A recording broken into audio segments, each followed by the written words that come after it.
What's going on, Bulls fans? Welcome to another episode of Chicago Bulls Central, your number one spot for everything Chicago Bulls related. On today's episode, we're going to talk about the Bulls lost last night against the New Orleans Pelicans, and we're going to talk about why, even outside of the officiating, the Bulls made some key mistakes down the stretch that they need to tighten up going forward into the season. We're also going to talk about the rumors of AD coming to Chicago. I'm going to debunk that just a little bit. We're going to get to all that and more right after this.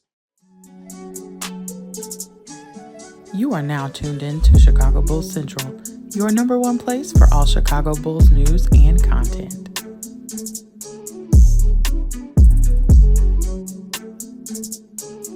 All right, Bulls fans. So the Bulls lost to the Pelicans, and while the officiating in this game is going to be a big part of the story because the officiating absolutely fucking sucked.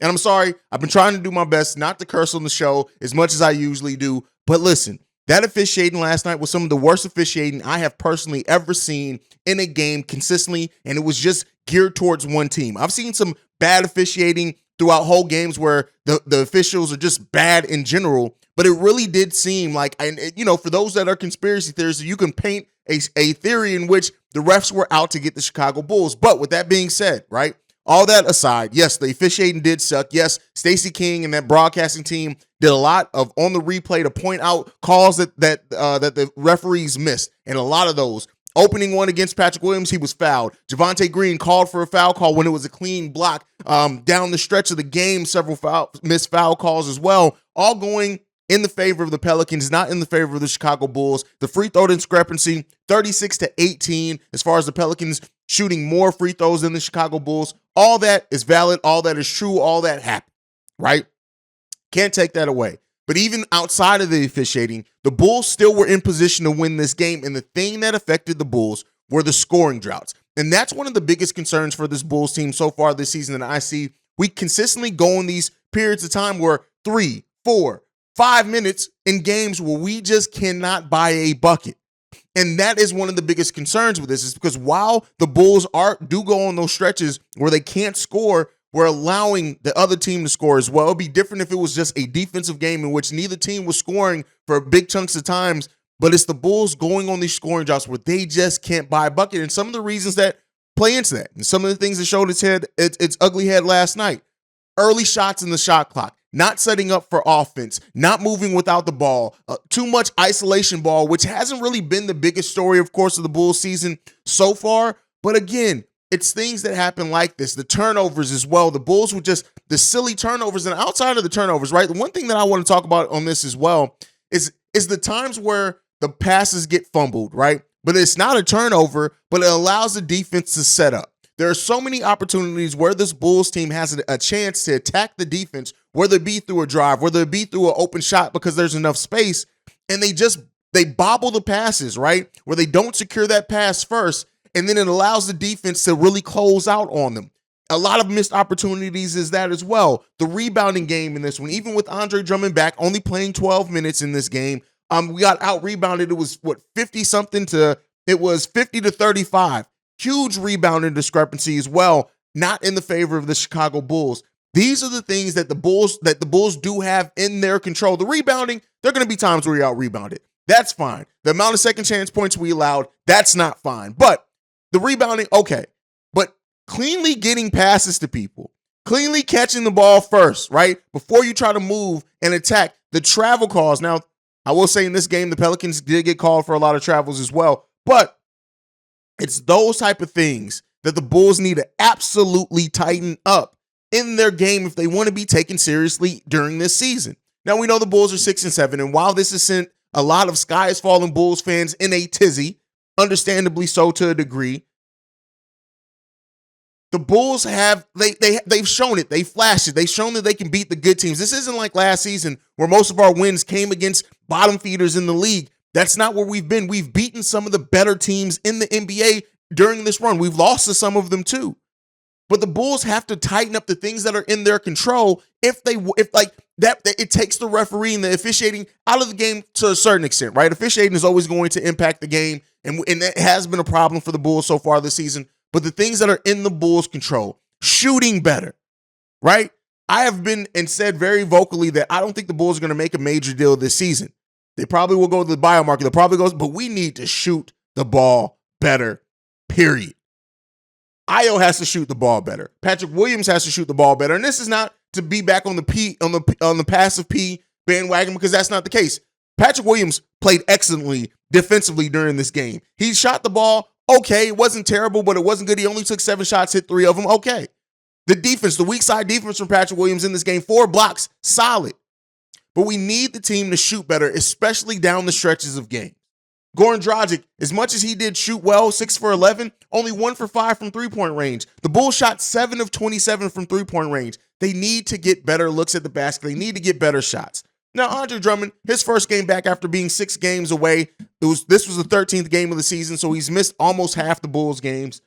I didn't expect him to be right back to being the Andre Drummond that we have come to see over the course of the season. But again, he didn't have his normal impact either. His minutes were down. He did have the highest plus-minus of any Bull on the floor. So when he was out there, he was playing pretty well.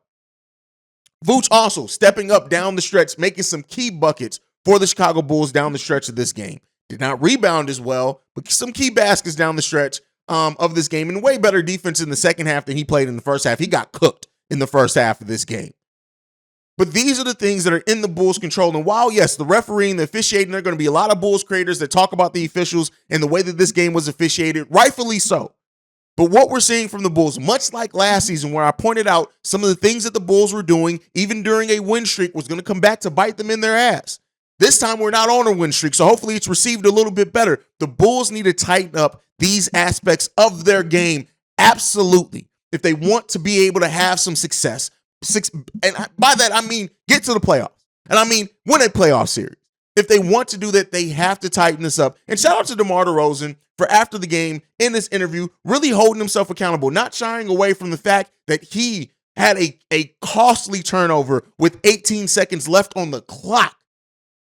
Yeah, we were down by 3. Yeah, it's not guaranteed that we would have got 3 points, but we know DeMar's usually going to get a bucket. He said this, that was on me. I'll take it. It wasn't nobody else's fault. It was on me. Shout out for the accountability, King. But at the end of the day, we need to see the production. And while DeMar has been still and was in this game the king of the fourth, which we need and we love to see, Zach LaVine has to be better down the stretch. He has to be. He has to be. When we're talking about shooting, Zach LaVine is probably the best shooter on this roster right now. Right? Because Kobe's out. And even then, he's still a better shooter than Kobe. Right? But with that being said, he can't go 3 for 12 in a game that's tight down the stretch. This team needs to fix the things that they can fix and control. The officiating, the refereeing, they can't control that. They need to be able to fix the things that are within their control in these games to make sure that even if they do have a bad officiating night, it's not as detrimental to the team if you're playing better and eliminating the mental mistakes that this team has been making consistently. That's what I want to see this team eliminate. Those mental mistakes got to go. Now, another thing that you're going to hear outside of the mistakes that were made on the court by the Chicago Bulls is just simply Billy Donovan's rotation. Now, Patrick Williams, who played solid defense this whole game, was in the game where we needed size, needed length. He guarded Zion excellently in that first half. And then even in the third quarter, second half, he was on Brandon Ingram a lot. Played solid defense against Brandon Ingram. But then when Brandon Ingram started cooking, Patrick Williams was not in the game. Billy Donovan left Patrick Williams sitting on the bench during the key run of the fourth quarter where you needed size, you needed defense. And the reason why I say that is because the Bulls were scoring with the Pelicans, right? The Bulls, that like 3-minute stretch where it was Brandon Ingram and DeMar DeRozan on back-to-back possessions going at it, who was going to score, who was going to get their team up, was great and amazing to see. But guess what? Most of those points that Brandon Ingram scored at that point were on Alex Caruso and Javonte Green.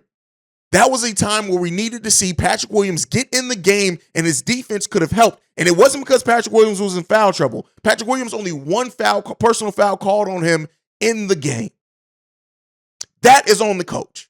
He made a decision to go with Javonte, go with Derrick Jones Jr., go with Goran Dragic, and not have Ayo and Patrick Williams out there when you needed some defense. Now, the Ayo thing, I can kind of understand that, and I said that on the post-game show. I can kind of understand having Goran in there because you did need some shooting. Goran was shooting better, so I can understand that to a degree. But not having Patrick Williams when you needed size, you needed length, that is an issue of the head coach.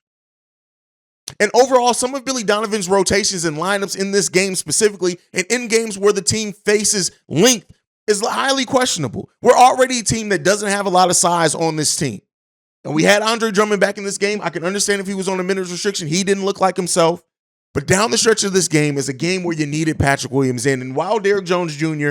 also had 2 blocks in this game and used his length greatly in his 11 minutes playing for this team, it's not like Patrick Williams. It's not the size. It's not the strength. They didn't play the defense that Patrick Williams had played up until that point.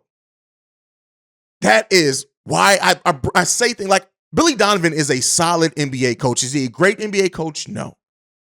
But we need to see some of these things tighten up for Billy Donovan as well. While we're calling the players and holding them accountable, Billy got to be held accountable too. And some of Billy's lineup, some of his rotations, some of his decision-making and lack of adjustments during key stretches of games shoot this team in the foot as well sometimes. And sometimes we're able to overcome it because DeMar is just that good. We're able to overcome it because Zach has a hot quarter. We're able to overcome it because Ayo may get hot from behind or Goran Dragic may get hot.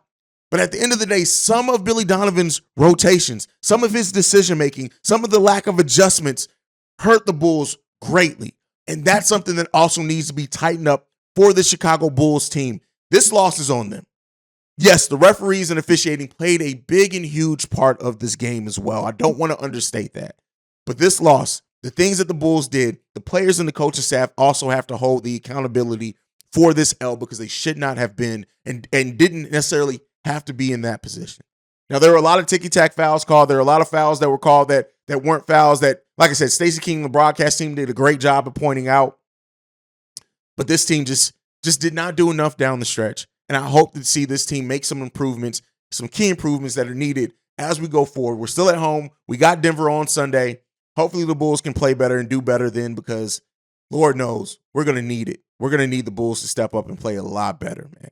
A lot better. But that's my thoughts on that. You guys can let me know what you think on it down below. Now, before we go, I want to talk about this because it's been building steam, and it's something that I haven't really quite done and talked about too much because I just think it's stupid. I don't think it's going to happen. But Anthony Davis, it seems like he's going to be made available by the Los Angeles Lakers. And there's this article on Pimpin' Ain't Easy that, says that it's a buy low option for the opportunity for the Bulls. And there's no buying low on Anthony Davis and his contract. What the Bulls would have to give up. And I know a lot of Bulls fans are asking, should the Bulls trade for Anthony Davis? What does that do? Does this make them a championship team? Adding Anthony Davis to this core, how does that look? It's not going to happen, people. This Anthony Davis trade, I don't see it happening. I don't see the Bulls giving up what is needed to bring in a player like Anthony Davis because the Lakers are going to be looking for either key young talent. They're going to be looking for draft picks because they don't really have any. They've given up so many of their draft picks as well.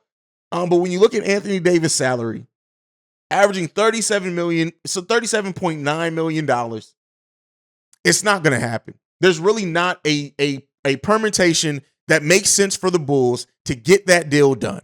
People can say, well, throw in Vooch, right? Vooch gets you most of the way there with his $20 million contract. Throw in Kobe White. That gets you part of the way there. That you're mostly there at that point. I tell you this right now, right? For those that complain about Nikola Vucevic's defense, the fact that Anthony Davis is reluctant to even play center, you're going to be frustrated.